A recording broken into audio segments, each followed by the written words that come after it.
Bonjour à tous et bienvenue sur la chaîne Monsieur Rabbit. Installez-vous confortablement. Ici, on parle actu crypto, NFT, jeux blockchain, memecoin, airdrop, pas de trading. Je fais une vidéo par jour, ça dure un petit quart d'heure et donc c'est pas encore fait. Et si vous voulez pas en louper une, pensez à vous abonner à la chaîne. Deux petites choses avant de commencer. La première, j'ai sorti une vidéo ce matin sur un jeu précis, sur le jeu Mokens League. C'est un jeu dispo gratuitement qui va avoir un token qui va sortir et qui a aussi un airdrop, donc n'hésitez pas à aller la voir. Et seconde chose, la vidéo du jour est réalisée en partenariat avec Crypto News. Crypto News, c'est un site d'actualité crypto et NFT entièrement gratuit et dispo en français. Et vous le voyez, en plus des actus, vous retrouverez dessus pas mal de ressources très intéressantes pour vous aider dans votre veille du Web3, donc des guides, des vidéos, des outils, les projets du moment, les futurs projets, bref, il y a beaucoup de choses dessus. Pour ceux que ça intéresse, retrouvez le lien de Crypto News juste en dessous, en description et en commentaire épinglé. Ensuite, on passe directement et comme tous les jours au petit récap du marché. Le marché qui est super vert, ça fait du bien. Le Bitcoin est en train de tout exploser. Encore 65 milliards de volume en 24 heures. Un Bitcoin quasiment à 76 000. On a failli toucher les 77 000 hier, c'était incroyable. L'Ethereum en route vers les 3 000. Franchement, j'ai envie d'y croire. Et sinon, vous le voyez, les mêmes coins sont encore une fois les rois de ce marché pour l'instant. Notamment dans les nouveaux, je pense au Dodge. Alors pas le Dodge qu'on connaît tous, le Dodge DOGE, Department of Government Efficiency. Donc en gros, c'est le token qui est lié au potentiel prochain poste de Elon Musk dans l'administration Trump. Et le token a fait un plus 127% en 24 heures, capitalisé à 161 millions de dollars, assez incroyable. Également aussi, on a eu le Happy, pas réussi un x2 en 24 heures. Et d'ailleurs, pour ceux qui ont le téléphone chez Solana, vérifiez bien, parce qu'on a reçu un airdrop sur le téléphone de ce token-ci. Moi, je l'ai revendu, c'était environ 20 balles, c'est gratuit, on prend bien sûr. Et sinon, comme tous les jours, on a toujours un token qui explose, venu d'on ne sait où. Aujourd'hui donc, c'est le Up Only qui a fait un plus 15 000%. Alors, il y a de grandes chances que dans 2 jours, ce token ait disparu. Mais voilà, tous les jours, il y a des belles histoires. Bien sûr, n'oubliez pas que pour un token comme ça, on a des milliers de tokens qui font du zéro, en fait du x0, et qui disparaissent comme ça en un instant. Donc vraiment, faites bien attention à vous. Et tout de même, on remarque aujourd'hui que on a de nouveau des projets, on va dire plus infra, plus DeFi, plus des vrais altcoins entre guillemets, par opposition aux memecoins, qui commencent de nouveau à péter. Notamment, je pense au PIT et au JUP sur Solana, au Crow de Crypto.com qui a annoncé vouloir faire un stablecoin, au Cardano qui fait un retour d'entre les morts, au Grass qui a fait son airdrop il n'y a pas longtemps. Bref, ça bouge beaucoup et vraiment, je suis bullish comme pas possible. J'espère que le marché ne nous la fera pas à l'envers, parce que tout est possible, et même si on est tous bullish, on n'est pas à l'abri d'un truc, une dinguerie, qui ferait que les cryptos redescendent beaucoup plus bas. Donc voilà, faut être prêt à tout, mais pour l'instant ça sent très très bon. Écoutez NFT, aujourd'hui le marché est aussi dans le vert, donc ça fait du bien. Notamment, on a en top volume la collection Pudgy Penguins, qui, je vous le rappelle, est pour moi la meilleure collection NFT, qui d'ailleurs a bien rebondi. J'avais fait un tweet, je crois, il y a environ 2 jours pour dire qu'en dessous de 8 Ethers, c'était intéressant, et moi je voulais en acheter. J'ai pas eu le temps d'en acheter, et là c'est déjà remonté à 8,55. Donc là voilà la collection des pingouins qu'il faudra surveiller pendant ce bull run. Également aussi, on a une collection sur Ordinal qui a explosé. C'est les Bitcoin Wizards, qui sont donc juste ici, à 0,19 Bitcoin de floor price, de prix plancher, avec donc un plus 42% en 24 heures. 0,19 Bitcoin, c'est quand même environ 15 000 dollars, donc vraiment c'est très élevé. Et pourquoi? En fait, on a leur crypto qui s'appelle donc le Wizard, qui en fait migre sur les runes. Et en fait, c'est vrai que les runes, donc des espèces de meme coin sur Ordinal, en surcouche de Bitcoin, c'est en train de cartonner. Notamment, on a Pups qui refait encore un 20% aujourd'hui. Et donc forcément, avec l'arrivée du token Wizard, bah, en fait, la collecte NFT associée prend en valeur. Et également aussi à surveiller Non-Monkeys, qui même s'ils font un moins 5% aujourd'hui, a eu des très belles ventes dans ce qu'on appelle les Grail, les NFT les plus rares, parce qu'il y a différentes caractéristiques. Regardez-moi ça, on a des NFT qui sont partis à des 0,5 Bitcoin, 0,4, 0,3, assez incroyable.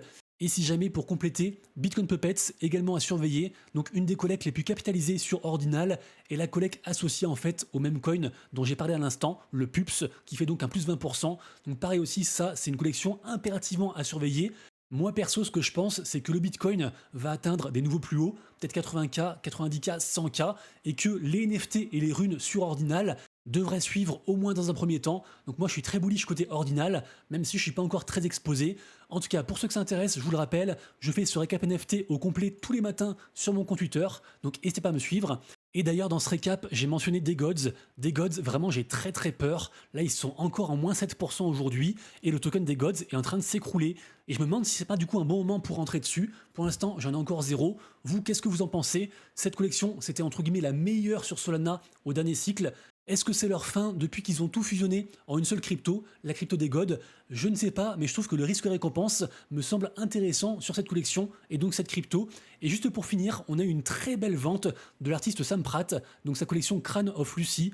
Une vente à 100 Ethers, donc quasiment 300 000 balles, comme quoi l'art côté NFT, c'est intemporel, bear market, bull market, il y a toujours des ventes extraordinaires. Et juste aussi, pareil aussi en complément du marché NFT, apparemment il y a une grosse tendance qui revient côté BNB Chain. Alors j'étais pas au courant, mais apparemment les volumes sont en pleine croissance côté NFT. Donc voilà, je sais pas ce qui se passe, si quelqu'un a une info, dites-le moi, mais apparemment ça bouge beaucoup.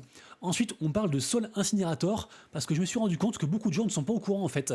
Sol Incinerator, comme son nom l'indique, se passe sur Solana, et en fait c'est un outil très simple et très rapide qui permet entre autres choses de burn des NFT et des cryptos pour récupérer un peu des frais qu'on avait perdus à l'époque. Et par exemple, moi je l'ai fait ce matin et j'ai récupéré 0,17 Sol, donc c'est toujours ça de prix. Si vous faites des transactions sur Solana, checkez juste votre wallet et on sait jamais, peut-être que vous aurez une bonne surprise. Et bien sûr, comme tout ce dont je parle, vous retrouvez tous les liens en description juste en dessous. Ensuite, ça fait écho à une question existentielle me concernant. On a donc ce mec, Eric, qui nous dit qu'il est arrivé en fait 100% NFT au cycle dernier. Il a commencé avec seulement 4 Ethers qu'il a investi et il a fini avec plusieurs milliers de TH. Donc vraiment, il a make it. Et en fait, maintenant, pour ce cycle, il a quasiment arrêté le côté NFT, il est 90% focus sur les mêmes coins. Et moi en fait j'ai pas fait ce shift là, moi je suis vraiment resté sur le côté NFT, j'ai d'ailleurs perdu pas mal d'argent cette année en comparaison de si j'étais allé sur les mêmes coins, et c'est vrai que souvent en fait on a du mal, et encore plus pour les anciens, à lâcher des bags. Dernièrement par exemple j'ai vendu de l'AXS, le token de gouvernance du jeu Axie Infinity, c'est un bag de cœur, j'en ai vendu 50% pour le redispatcher en fait sur des projets qui n'étaient pas là au cycle dernier et qui peuvent donc faire un bel ATH, en tout cas j'espère, dont des mêmes coins. Donc ça c'est la première interrogation par rapport à ce tweet.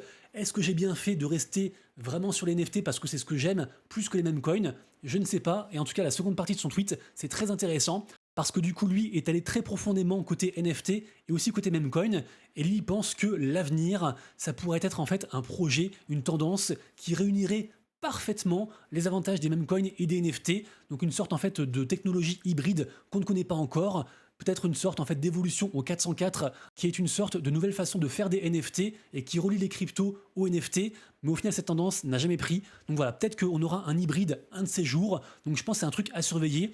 Et j'espère ne pas louper le coche quand ça arrivera, si ça arrive, parce que c'est vrai que côté NFT, même quand on a des acteurs comme ça incroyables qui se lancent dans les NFT, là on parle de Lamborghini. Lamborghini a fait un mint officiel et en plus ils ont partagé le mint sur leur Twitter qui a quand même plusieurs millions d'abonnés, et au final le mint c'était 0,06 ETH, c'était en partenariat avec Animoca Brands qui est un expert côté Web3 à gros fonds d'investissement. Le mint a galéré à sold out, donc à tout vendre, et au final les NFT sont inférieurs au prix du mint moins de 24 heures après. Donc au final c'est un échec, donc vraiment ça fait chier.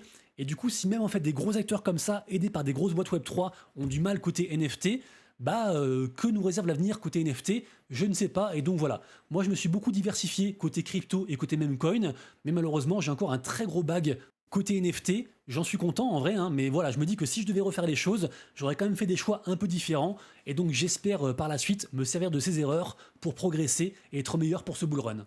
Allez, rapidement ensuite, côté gaming, on a le jeu Satoria, qui est un MMORPG sur Bitcoin, entièrement sur Bitcoin, donc assez cool, qui va arriver en fait très prochainement sur l'Epic Game Store, donc pourquoi pas du coup, ça peut être intéressant à surveiller. Alors c'est un jeu qui a une petite hype, une petite tendance, mais c'est un jeu cool, et c'est sur Bitcoin, donc c'est le premier jeu sur Bitcoin qui arrive sur l'Epic Game Store, donc voilà, sera à surveiller si jamais.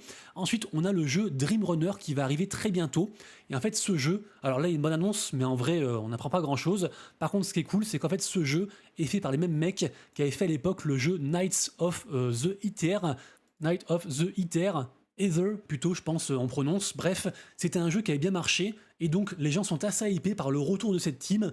On verra comment ça se passe, c'est très early, mais vous voyez, il y a déjà en fait des gens qui commencent à suivre ce projet, notamment des créateurs de contenu, et ça en général c'est bon signe, ça veut dire qu'ils vont activer du marketing, et donc en général plus on se positionne tôt, et mieux c'est. Merci à tous d'avoir suivi la vidéo, j'espère que ça vous a plu et que je vous ai apporté un petit peu de valeur. Si c'est le cas, pensez à liker et à commenter, ça booste la chaîne, donc merci à tous. On se retrouve dès demain pour une prochaine vidéo, et d'ici là comme toujours, prenez soin de vous, de vos proches et de vos wallets. C'était Monsieur Rabbit, ciao.